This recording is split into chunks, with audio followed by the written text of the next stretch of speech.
후쿠시마 오염수 방류를 앞두고 우리 정부는 23일, 그러니까 다음 주 화요일부터 나흘간 일본의 시찰단을 파견합니다.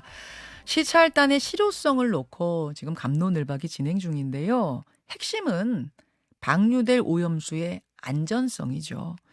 그러면 지금 상황은 어떻냐? 후쿠시마 사고 원전에서는 계속해서 방사능 오염수가 나오고 있는데 알프스라는 자체 설비로 정화를 해서 천여 개의 대형 탱크에 보관을 하고 있습니다. 지금까지는 탱크를 지어서 거기 담아둔 거예요. 근데 이게 이제는 가득 찼다는 겁니다. 그리고 앞으로도 천년만년 계속 담아둘 수는 없으니 방류를 해야겠다는 겁니다. 그냥 방류하는 건 아니고 천여 개의 탱크통 속의 오염수를 희석한 뒤에 바다로 방류하겠다. 일본의 발표는 그렇습니다. 알프스 설비를 거치면서 일단 대부분의 방사성 동위원소는 제거가 이미 됐고, 제거하지 못한 게 삼중수소인데 이거는 배출 기준보다 훨씬 엄격하게 희석을 할 테니 그러니 걱정 말아라. 이게 이제 일본의 입장인 거죠.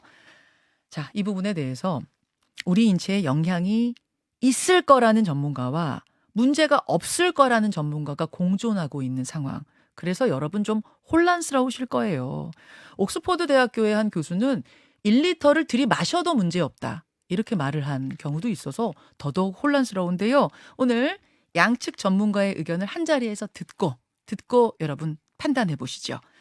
먼저 서울대 원자핵공학과 서균열 명예교수 나오셨습니다. 어서 오십시오, 서 교수님. 네, 반갑습니다.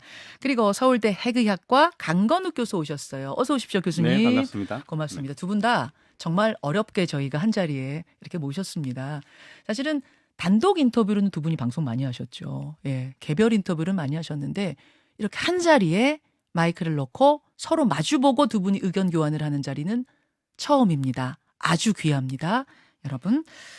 자, 미리 말씀드릴 건 오늘 시간에 제한이 있다 보니까 제가 부득이하게 중간에 끼어들어서 시간을 좀 조절할 수도 있다는 점은 두 분께 미리 양해를 부탁드립니다.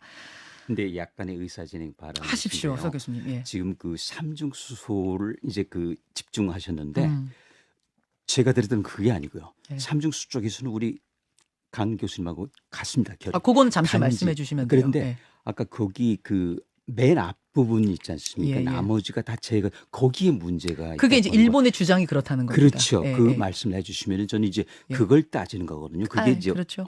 오늘의 핵심은 완전 거기가 될 겁니다. 맞습니다. 예. 그걸 이제 지금 제가 소개해드린 건 이제 일본의 발표는 이러한데 네네. 두 분의 생각은 네네. 어떠한가 들어보겠다. 이렇게 알겠습니다. 요약해드린 거예요. 우선 이제 그 안전성 얘기하기 전에 다음 주에 3박 4일 일정으로 우리 시찰단 떠나거든요. 이 시찰단의 실효성 부분에 대해서 어떻게 생각하시는가 두 분 의견을 좀 듣고 싶어요. 누구 먼저 하시? 강 교수님 어떠세요? 제가 할까요? 예. 저는 이제 2015년에 우리 식약처하고 소비자단체하고 전문가들이 사실은 시찰단을 꾸려서 2번 다녀왔었습니다. 저도 이제 뭐 이와떼라든지 아오모리라든지 그 지역에 이제 해산물이 얼마나 오염된지 교차 검증을 하러 이제 갔던 거였거든요. 이미 다녀오셨어요, 예, 교수님? 예. 왜냐하면 지금보다도 그때가 훨씬 더 오염이 심각했을 때였죠. 예, 예. 그때는 알프스가 짓기 전 그 2011년부터 13년까지 2년간 알프스는 없었거든요. 그러니까 막 무방비로 다 예, 예. 방류가 됐던 시절이었기 때문에 그래서 근데 이제 시간이 지나면서 이제 점점 희석이 되고 뭐 이렇기 때문에 뭐 괜찮다. 우리나라가 이제 수입을 해야 된다. 뭐 이런 식으로 일본 수산청이 이제 주장을 했었던 예. 타였고요. 그래서 이제 갔다 왔던 데가 그때 이제 교차 검증을 하기 위해서 생선들을 잡아가지고 그다음에 하나는 우리가 가져오고 하나는 이제 한 개짝은 이제 일본 수산청이 가져가서 예. 이제 각각 방사성 오염 정도를 측정을 한 겁니다. 왜냐하면 일본 수산청은 일본 국민들을 위해서 늘 그 오염된 정도를 계속 발표를 하고 있었는데 우리나라에서는 그거를 어떻게 믿느냐, 일본 정부를 어떻게 믿느냐 이런 이슈가 있었고 네. 서로 교차 검증을 하는 과정에서 시간은 꽤 걸렸습니다. 왜냐하면 이게 시찰단이 가가지고 한번 이렇게 구경하고 뭐 이렇게 한다고 해서 거기 있는 검증을 할 수 있는 시간은 안 되거든요. 왜냐하면 그 방사능 다 측정을 해야 되니까 시간이 많이 예, 걸리죠. 예. 그런데 뭔가 한 가지 건진 건 뭐였냐면 일본 그 현지에 있는 주민들이 어떻게 생각하고 있고 이런 것들을 다 알게 됐고 그러면서 이제 조사단에서 특히 이제 소비자 단체가 이제 많은 거를 이해할 수가 있게 됐죠. 아, 일본이 이제 속이지는 않는구나. 속이진 않는구나. 왜냐면 일본 국민들을 향해서 왜냐면 방사선 측정이 그렇게 어려운 기술이 아니기 때문에 사실은 처음에 이렇게 속이면 나중에 결국은 다 들통나게 돼 있어요. 예. 시찰을 뭐 전에 다녀오신 경험에 비추어 봤을 때 가서 검증하고 분석하고 이건 못하지만 거기에 분위기, 주민들은 일본 주민들은 어떻게 받아들이는가 이런 건 확인할 수 있었다. 그렇죠. 그 실효성이 이번에도 있을 거라고 보시는 겁니까? 뭐 실효성이라기보다는 거기에 만약에 전문가들만 간다 그러면 전문가들 나름대로의 이해를 할 수밖에 없는 거고요. 전문가들도 해양 전문가가 있고요. 그다음에 저희 뭐 원자핵 전문가가 있고 저처럼 의료에 대한 전문가가 있죠. 그다음에 일반 소비자 단체가 같이 가게 되면 서로 간에 다른 생각들을 갖고 있던 게 토론을 통해서 서로 이해를 하게 됩니다. 사실 실체를 오히려 그러니까 우리나라에 있는 분들이 이해를 할 수 있게 되는 것이죠. IAEA 검증단이 사실은 한국 사람도 포함돼 있고 중국도 포함돼 있고 미국도 포함돼 프랑스 다 포함돼 있는 검증단이 지난 1년간 작업을 했어요. 그래서 지금도 이제 교차 검증을 하기 위해서 시료를 가져와서 측정을 해서 계속 IAEA에다 보내고 있는 그런 상황입니다. 그렇기 때문에 실제로 검증은 1년이 걸쳐서 할 수 있는 일이지 2박 3일에 검증하는 건 불가능해요. 3박 4일로는 어차피 3박 4일, 안 된다. 3박 4일 불가능하기 때문에 그때 가서는 우리가 그 가는 시찰단이 서로 간의 이해도가 굉장히 높아지죠. 자, 서 교수님은 어떠십니까? 저는 제 이름 때문에 균열이 가면 안 되지 않습니까? 그래서 아예 안 갔습니다. 균열이가. 예, 절대 안 되죠. 그래서 웬만해서는 가지 않습니다. 그리고 지금도 가지 않고요. 근데 어쨌든 간에 제가 드리고 싶은 말씀은 그 당시에 비해서 지금 가는 건 그야말로 뭐랄까 그냥 신용 무늬만 시찰이죠. 거기서는 그 있지 않습니까? 경산성 또 외무성에서 그냥 이거는 설명회 못 박았잖아요. 설명회. 그러니까 뭐냐면은 이렇게 부른 거는 이 막바지에 한두 달 남아 부른 거는 자 이렇게 전문가님들 오셔가지고 잘 구경하시고 잘 들으시고 잘 보시고 돌아가셔서 우리 한국 국민들 조금 양해 넓혀 설득? 주십시오. 설득해 주십시오. 그런 그 의도라고 보여요. 그러니까 아까 말씀하신 3박 4일이지만 가는 날 오늘 날 빼면은 한나절 조금 된단 말이죠. 근데 그 시간 할 수 있는 거는 거의 없다고 보시면 되고요. 그리고 대만 같은 경우에 작년에 3월에서 11월까지인가 5번, 6번 갔는데 선거가 없었습니다. 그럴 수밖에 없는 게 그 아시다시피 그건 국가 1급 비밀 시설이거든요. 다른 나라 국적을 갖고 들어갈 수가 없고요. 그렇죠? 첫 번째. 두 번째로는 설령 어떤 부분이 있다 치더라도 거기는 또 뭐에 막히느냐. 도쿄전력 사기업, 민영기업 아닙니까? 이 영업비밀에 걸리는 것이죠. 그렇기 때문에 이제 보시다시피 실무회담을 하면은 자 이거는 아직 공사가 맞춰지지 않았다 또는 이거는 수리 중이다 뭐 여러 가지 이유를 대가지고 들어갈 수가 없기 때문에 이번에도 아마 굉장히 지금 강 교수님 다녀오신 그건 정말 심층이었거든요. 물고기를 가지고 오셨을 정도니까. 그런데 지금 우리가 지금 물을 퍼오는 것도 아마 안 된다고 벌써 이제 그 막았지 않습니까? 그렇기 때문에 그야말로 그 발표 자료 정도 그리고 이제 아마 떠놓은 물 정도 있을 겁니다. 그 전에 그 스가 총리가 들고 있었던 물 있지 않습니까? 그 어디선가 가져와 가지고 자 깨끗하다 이렇게 보는 정도로 끝날 것 같아요. 그러니까 이제 시찰의 의미는 아니고 그냥 친선 방문. 친선. 제가 보기에는 그래요. 친선 방문 정도밖에 안 돼 보인다. 원래 그 태생이 그렇게 됐지 않습니까?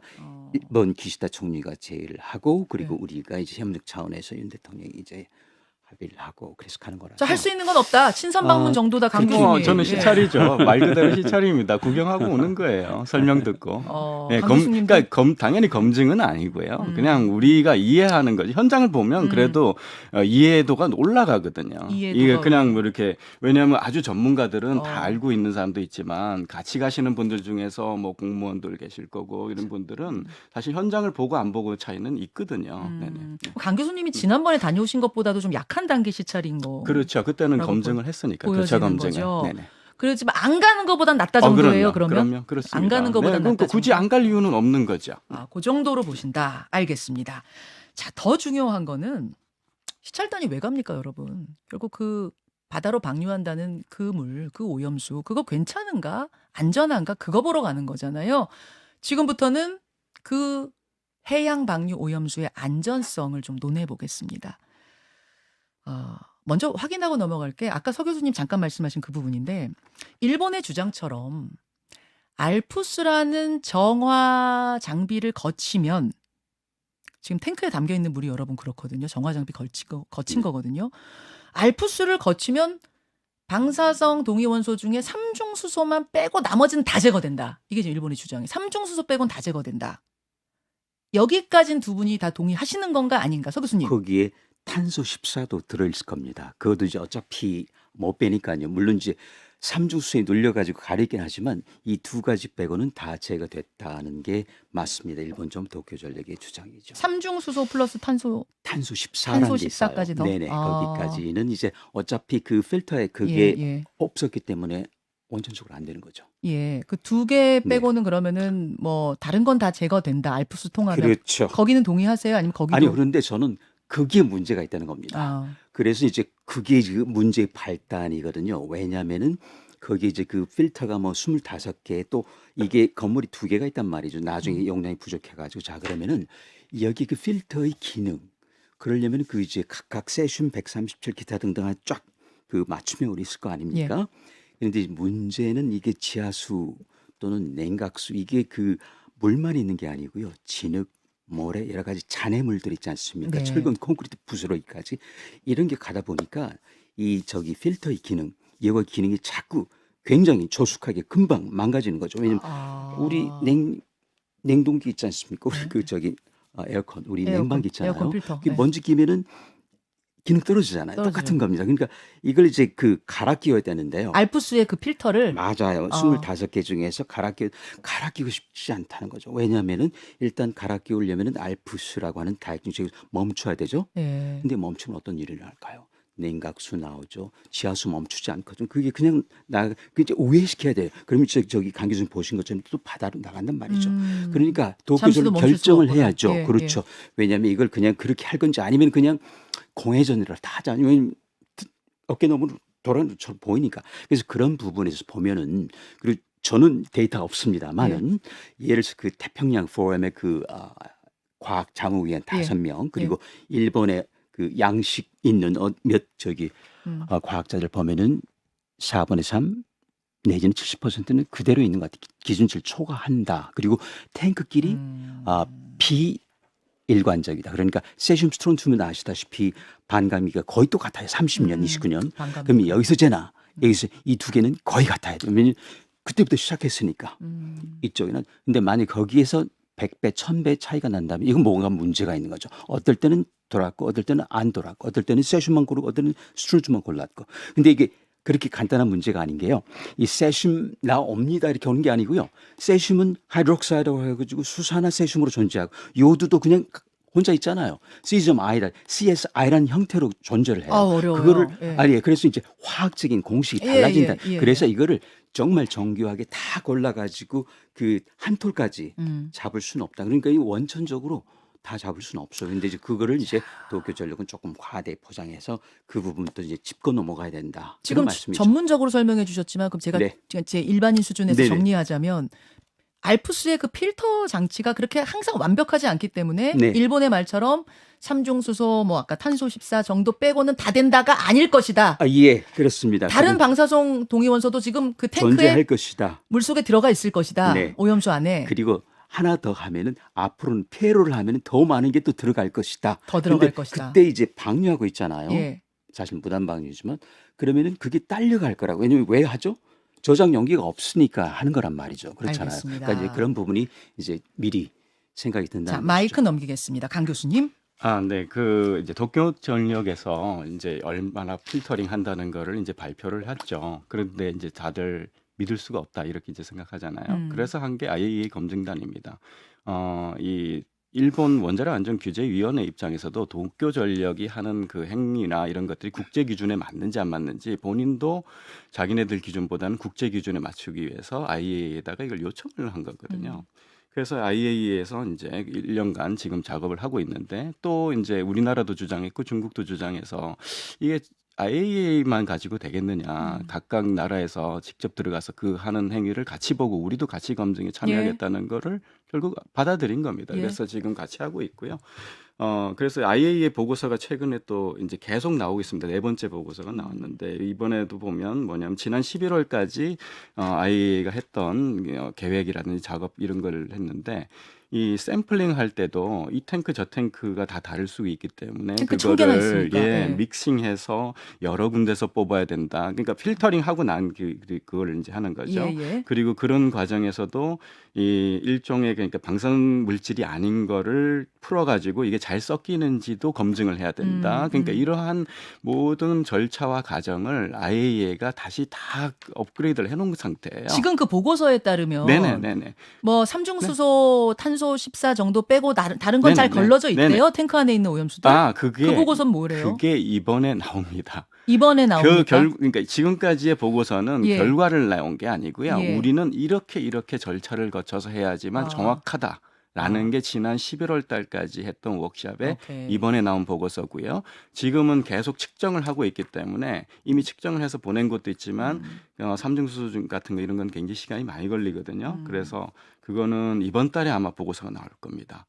그럼 이번 달이나 뭐 다음 달 초 정도 나오지 않을까 이렇게 생각되는데 거기에는 실제로 이제 수치들이 나오겠죠. 근데 저는 이제 그 이슈보다는 네. 문제가 없는 게요. 그러니까 자꾸 중금속이든 뭐가 나온다 하더라도 예. 삼중수소는 전 세계적으로 퍼질 수 있지만 오히려 무거운 스트론튬이라든지 세슘이라든지 이런 것들은 이미 2011년 그때 왕창 나왔어요. 지금보다도 사고 났을 때 사고 났을 때 예, 그때는 무슨 뭐 알프스가 있었나요? 없죠. 예, 그냥 그대로 지금보다 100배가 나왔죠. 어. 그건 다 어디로 갔을까요? 어디 갔어요? 바다로 후쿠시마 갔겠죠. 앞바다에 가라앉아 있고요. 왜냐하면 얘네들이 무거워요. 멀리 그래서 못 떠나와요. 물론 가벼운 것도 희석이 되지만 예. 상당수는 그 앞바다에 이제 남아 있고요. 예. 시간이 지나면 조금씩 계속 희석이 돼서 결국 태평양을 도는데 예. 결국은 그게 우리나라에 오느냐 안 오느냐 이런 문제거든요. 자, 그럼 이야기를 네. 조금 더 확대시켜 보겠습니다. 그 알프스를 통한 물이 어느 정도의 방사능 물질을 갖고 있는지는 좀 두고 봐야 된다는 거고 두 분의 의견이 조금 엇갈리시는 것 같은데 일본은 그래도 걱정 마라. 뭐 삼중수소만 나왔든 그 이상이 나왔든 엄청나게 희석을 한 번 더해서 기준치보다 한 40배 희석을 더해서 바다로 방류할 것이다. 이렇게 얘기를 합니다. 그러면 그렇게 해서 저 넓은 바다로 방류하면 우리 기준에서 우리 인체에는 괜찮을 것인가? 이제 이 부분을 이야기하게 된 서 교수님 어떻습니까? 첫 번째 그 희석이라고 하는 거는요. 예. 눈 가리고 아웅하는 것이고 할 필요가 없습니다. 왜냐면 어차피 그 무진장한 바다로 가잖아요. 예. 그런데 왜 희석합니까? 그렇죠. 그 전기료가 얼마큼 나올 텐데요. 저는 그거는 할 필요가 없는 거예요. 하나만한 아마 일인 거예요, 이거는 그 입 발린 소리, 립 서비스라고 하잖아요. 필요가 뭐 어차피 어. 무진장한 데로 가는데 왜 그걸 하는데 그러면 어떤 물을 쓸까요? 수돗물 아니죠. 어. 상수도물 아니죠. 앞바다 오염된 물을 퍼올 겁니다. 그렇죠? 어. 그리고 거기에 아마 처음에는 100배 채워놓는다고 했거든요. 예. 그런데 제 말을 그러면 이제 나머지 137만 톤에다가 그렇죠? 그다음에 이제 오는 것 이렇게 하면은요. 30년으로 나누죠. 하루에 125톤 정도가 나가요. 하루에 125톤이. 근데 우연찮게 125톤 정도가 또 지하수 내각수가 나와요. 매일매일 또 나오겠죠. 그렇죠. 그죠. 보태야죠. 250톤이죠. 자, 만약에 맨 처음 일본이 약속한 것처럼 100배를 한다 하면은 2만 5천 톤이에요. 그 아마 들은 것 같아. 2만 5천 톤은 올림픽 규격 수영장 10개 분량이에요. 근데 어제인가 보니까 10배로 줄었더라고요. 그렇지만 그것도 2,500 매일 방류하는 양이요? 예, 그래서 예.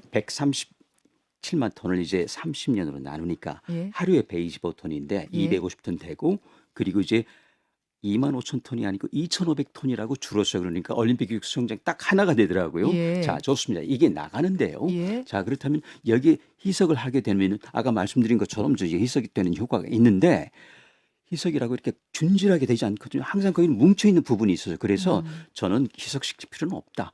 여과만 제대로 되면 된다. 그런데 이제 여과의 문제가 있기 때문에 여과 아까 필터, 정화장치 그렇죠. 거기에 문제가 거기에 그 집중을 해야지 희석은 그냥 눈 가리고 아웅하는 거죠. 자, 근데 그러면 지금 아직 여과가 덜 될 것 같아요. 왜냐하면 우리는 네. 데이터가 없지만은 아까 태평양 과학 자문위원 네. 5명 그리고 이제 그 일본 내 과학자들 네. 보면은 분명히 제가 보기에는 절반 이상은 있는 것 같다. 아직도. 음. 그리고 앞으로 더 많이 나올 것이다. 아까 그 세슘 스톤 방사성 말씀하셨는데 동위원소가. 앞으로는요. 왜냐면 그런데 또 하나 일본 원자로는 아직 정지되지 않았습니다. 재임기라는 게 일어나요. 왜냐하면 저는 이제 미국에서 그걸 전공을 했던 비등로를요. 이거는 물만 있으면은 다시 약간이지만 핵반응이 나. 그럼 또 세슘 스톤이 또 나오는 거예요. 그래서 이제 아까 다 없어졌다고 생각하는 건 잘못된 가정이죠. 그 증거가 이제 며칠 전에 텔루림이 나왔다. 그러니까 핵반응이 있는 거란 말이죠. 그럼 또 앞으로 나올 것이다. 그리고 그 몇 달 전에 보셨던 그 영상 자료 있지 않습니까? 완전히 으깨진 것, 철근이 드러나고 뭐 이런 것들, 콘크리트가 저기 영융되고 또 굳고 한 것, 이런 게 이제 앞으로 계속 나올 거란 말이에요. 교수님, 그게 이제 저는 그러면 무섭다. 그게 앞으로 나와서 그렇죠. 바다로 넓은 바다로 가면 이게 역으로 한 바퀴 돌기 때문에 우리한테는 큰 영향이 없을 거라고 주장하시는 분들도 맞습니다. 계시는데 저도 100% 동의합니다. 일단 그 부분을 강 네. 교수님은 그렇게 생각하시나요? 네, 그 당연하죠. 부분 설명 먼저 듣고 그럼 서 교수님 네네. 가겠습니다. 강 교수님. 예. 그 희석하는 거는 법적 기준 때문에 그래요. 사실은 눈 가리고 아웅이라는 얘기는 똑같이 맞다고 저는 생각합니다. 어차피 결국은 바다라고 태평양에서 다 어차피 바다라고 희석되기 하는데. 때문에 예, 그걸 예. 미리 희석하나 예. 강물로 그다음에 뭐 바다에 가서 희석되나 결국 그렇죠. 똑같은데 그렇죠. 일본도 그렇고 우리나라도 그렇고 모든 나라들이 법적 기준이 있어요. 그 마지막 출구에서의 농도. 그러니까 예를 들어 가지고 그 출구에서 나오는 그 농도를 직접 우리가 사람이 마신다면 그러면 자기네들 기준보다 초과할 수 있기 때문에 희석하는 겁니다. 아, 일본 법이 그래서 그 네네네. 해석하는 거다. 그거는 그 완전히 말씀이신 법 때문에 거고요. 그렇게 하는 자, 그 거고요. 바다로 나갔어요. 나가고 나서. 나가고 나서 우리가 1조분의 1로 희석이 되고 나면 예. 우리나라 해역은 아무 문제가 없어요. 이게 검증이 된 겁니다. 2011년도에 2년간 무방비로 쏟아져 나왔는데 그게 이제 지금 이론에 의하면 삼중수소 같으면 10년쯤 지나면 돌아와야 됐거든요. 그게 언제였냐?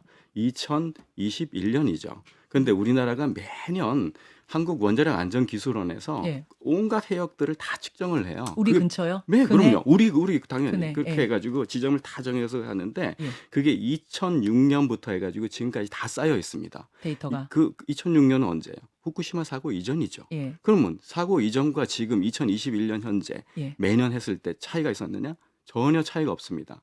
그 삼중수소의 농도가 0.1에서 많은 부분은 0.3 리터당 그 정도 베크렐인데 요건 강물의 대략 한 10분의 1 정도. 우리가 마시는 이런 음료의 한 10분의 1 정도가 바다에 들어가 있거든요. 그러니까 그거의 농도는 지금 20년간 측정하고 있는데 변함이 없습니다.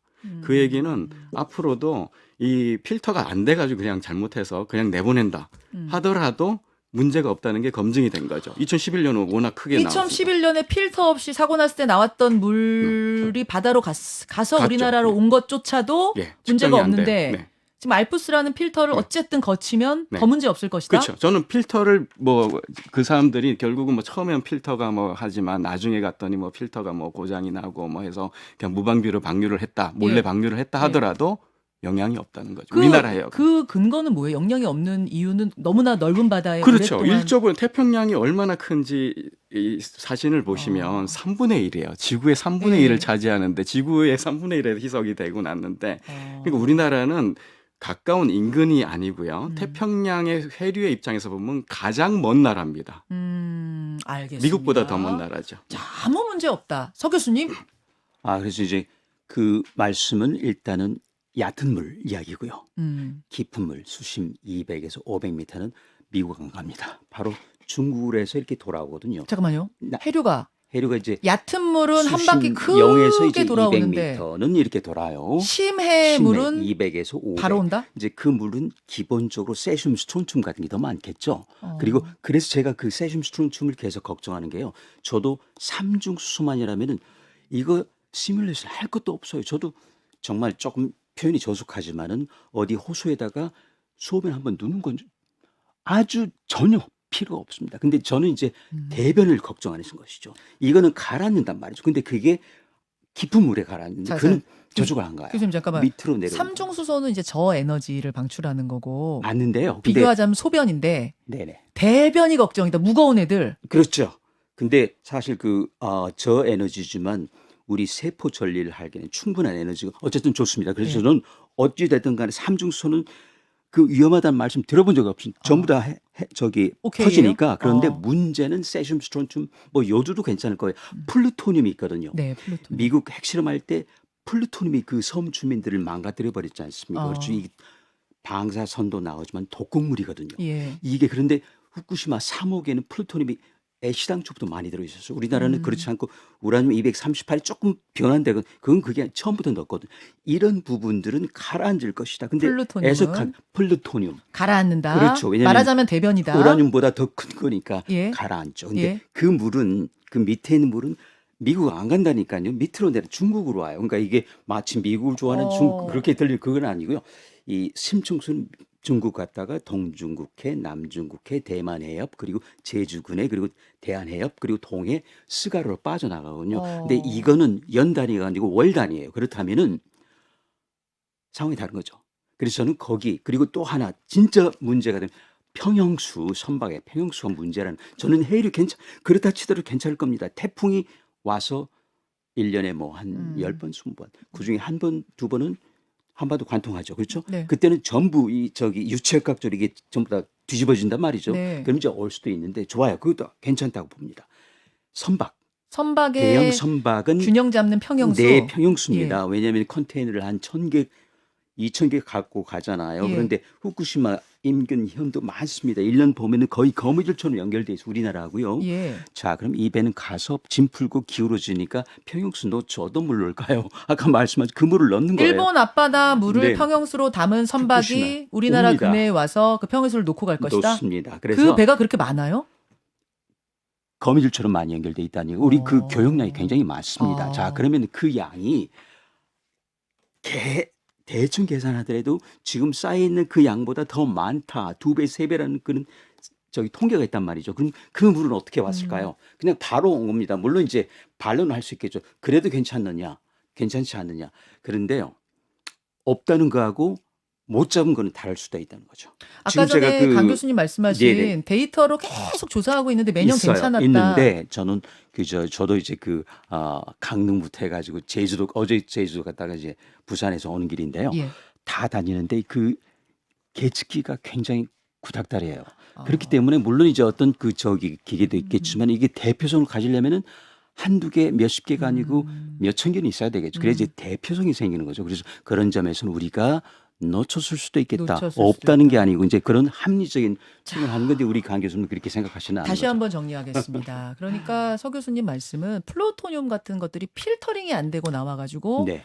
무겁게 아래로 가라앉고 심해 물은 저쪽 태평양으로 가는 게 아니라 중국으로 해서 바로 네. 이쪽으로 올라온다. 그게 하나 걱정이고 또 하나는 일본 근해에서 평형수 담아서 그 일본 선박들이 우리나라 와갖고 이거 아니요 국내 선박도 있죠. 국내 선박도 우리나라도 있죠. 그렇죠. 풀고, 있을 수 있죠. 그러니까 사실 네. 국내 선박이죠. 왜냐하면 가서 풀고 오는 건 오는 국내 것들 선박이죠. 물건 풀고 오는 그 그렇죠, 선박들이 그렇죠. 여기다가 또 그 평형수를 풀면 어떻게 하냐 두 가지 말씀하셨습니다. 강 그렇죠. 교수님. 그리고 그 다음에 이제 먹이 사슬 있죠. 가라앉았을 때 밑에 있는 저류들 있지 않습니까? 네. 광어, 우럭 뭐 이런 해저류, 어패류 거기에 쌓인 건 어떻게 할 것이냐. 일본에 있는 생선들이 오면 그렇죠. 이제 그거는 이제 물고기들? 수입 규제로 100% 막을 수는 없다. 전수조사가 아니기 때문에 이제 그런 우려를 하는 거죠. 그러니까 어찌 보면은 지나친 걱정이죠. 지나친 우려죠. 네네. 자, 강 교수님. 세슘도 우리가 다 같이 측정을 했거든요. 그러니까 삼중수소만 측정한 게 아니고 지난 20년간 지금 전혀 변화가 없습니다. 세슘은 이제 0.001 베크렐 정도 수준으로 그 우리 전 해역에서 이제 측정이 되고요. 그거는 뭐 전 세계 어디나 뭐 1960년, 70년대 핵 실험을 했기 때문에 그 핵 실험이 한 게 전 세계 다 그 정도 수준에 잔재하고 있고 그게 지난 20년간 변함이 없습니다. 후쿠시마 사고 이후에 지금 13년이 지난 현재에도 변함이 없습니다. 죄송합니다. 아까 그 계측기가 좀 아주 믿을 만한 것인가에 대해 의문을 근데 그거는 저는 우리 한국 원자력 안전기술원을 굉장히 우습게 보시는 생각이라고 생각하는데요. 아니요. 저는 네네. 이제 개수를 말씀드리는 거고요. 네네. 없는 데가 많아요. 근데 이게 이제 대표성 가지려면 아니요. 골고루 다 있어야 되는데 하나가 있거나 없거나 그 있더라도 무슨 뜻이죠? 아주 옛날 그 물을 저는- 떠와서 한국 네네. 원자력 안전기술원 안에 가서 아니 정밀하게 그게 아니고 측정하는데. 저는 이제 그 네. 어항 항구 말이죠. 거기서 한국에서 하는 것 측정하는 거 같은데 그런 거의 거는 없더라고요. 예. 네. 그러니까 우리는 한국 원자력 안전기술원이라는 아주 전문 기관이 그건 있죠. 저도 이제 공공기관이. 이해하죠. 예, 예. 그런데 이제 거기서 사실은 하는 거를 하는 거지. 뭐 네. 어항에서 뭐 그 이 지역에 있는 뭐 시민들이나 뭐 아니 아니면 제가 거기 있는 말씀- 분들이 선박 측정하는 건 평형수를 이제 검사해야 되는데 예. 이런 부분은 정말 국가 기관이 있어야 되잖아요. 근데 저는 왜 그게 그것도 부족하다는 그러면 걸 필요하다 제가 그러면 네, 평형수 같은 좀 그걸 거를 이번에 한국 그 원자력 현지에서 안전기술원에서 봤습니다. 측정을 하도록 하면 됩니다. 그런데 이제 네. 인력 장비 부족 뭐 이런 여러 가지 핑계가 있겠죠. 그러니까 네. 그 이슈가 이렇습니다. 그러니까 후쿠시마에 플루토늄 같은 경우 굉장히 무겁거든요. 예. 그러니까 결국 후쿠시마 앞바다의 문제예요. 그 앞바다에는 계속 조금씩 나오면 있는데 결국 그게 사실은 10km, 100km만 떨어지면 그 다음부터는 측정이 불가할 정도로 낮아져 버려요. 일본 앞바다에서조차도. 그거는 일본도 계속 샘플링을 하고 있거든요. 자기네들의 그 말씀은 오염 그 정책 정도로 때문에. 바로 아래로 떨어진다. 그렇죠. 근데 심해에서 물이 이렇게 이 심해서 올라오는 건 온다는 게 없어요. 해류는- 한국까지 오면 당연히 희석이 되죠. 어떻게 이게 아. 뭉쳐서 올 수 있다고 생각하시나요? 아. 그것도 역류를 해가지고 해류를. 그러니까 결국은 우리나라는 계속 끊임없이 측정을 하고 있기 때문에 우리나라에 만약 그렇게 되면 우리나라 어민이 문제가 있다고 생각하시는 거예요? 우리나라에서 그렇죠. 잡은 수산물이 그렇죠. 문제가 있다고? 아니요. 우리나라 수산물 근데 우리나라 우리가 수산물이? 예. 그 문제를 우리가 아직 발견하지 못했을 수도 있다는 합리적인 추론을 하는 거죠. 물론 그 이제 저는 이제 괴담이 되는 건데 괴담이고요. 근데 이게 괴담이냐 이- 추론이냐 그건 이제 또 다른 그리고 문제가 되겠죠. 자꾸 농축된다고 생각하시는 거예요. 이 가장 큰 오해입니다. 음. 극미량으로 먹어도 우리 몸에도 농축되고 생선에도 농축된다. 그런데 농축되는 건 몇 개 없습니다. 예, 대표적인 예로 세슘하고 이 삼중수소는 농축이 되지 않는 게 잘 밝혀져 있어요. 사람에서도 농축이 안 되고 그 다음에 생선에서 농축 안 되고. 그렇죠. 그렇지만 이제 네. 삼중수소 요즘은 이제 유기결합 이런 게 생겨가지고 그 유기결합도 그때 이미 있습니다. 다 그리고 밝혀진 아까 얘기예요. 플루토늄도 마찬가지인데 예. 이게 그 보통 원자로라면 금속이니까 떨어져. 얘를 완전히 이제 으깨진 상태는 분말이죠. 분말. 그렇기 때문에 퍼질 수가 있다. 지금 교수님 말씀하신 가라앉 이건 분말이란 말이죠. 자. 스프레이. 그래서 이제 또 돌아다니는 부유물이 될 수 있다. 제가 그런 잠시 말씀이에요. 끼어들어야 될 것 같습니다. 여기서 두 분이 완전히 극명하게 의견이 갈리시기 때문에 네. 여기서 결론을 내긴 어려울 것 같습니다만 두 분의 말씀을 들으면서 네. 어떤 부분이 포인트인지는 아마 여러분들이 감을 잡으셨을 것 같습니다. 오늘 일단 두 분과 여기까지 말씀 나눈 후에 시찰단이 시찰을 하고 와서 네. 다시 한번 두 분과 그러니까 저는 우리나라 어민들은 문제가 없다 이렇게 생각합니다. 어민들을 보호해야 됩니다. 가스라이팅으로부터 시작해서. 자, 네, 네. 일단 여기서 말씀 마치겠습니다. 두 분 고맙습니다. 네, 감사합니다. 김현정의 뉴스쇼는 시청자 여러분의 참여를 기다립니다. 구독과 좋아요, 댓글 잊지 않으셨죠? 알림 설정을 해두시면 평일 아침 7시 20분 실시간 라이브도 참여하실 수 있습니다.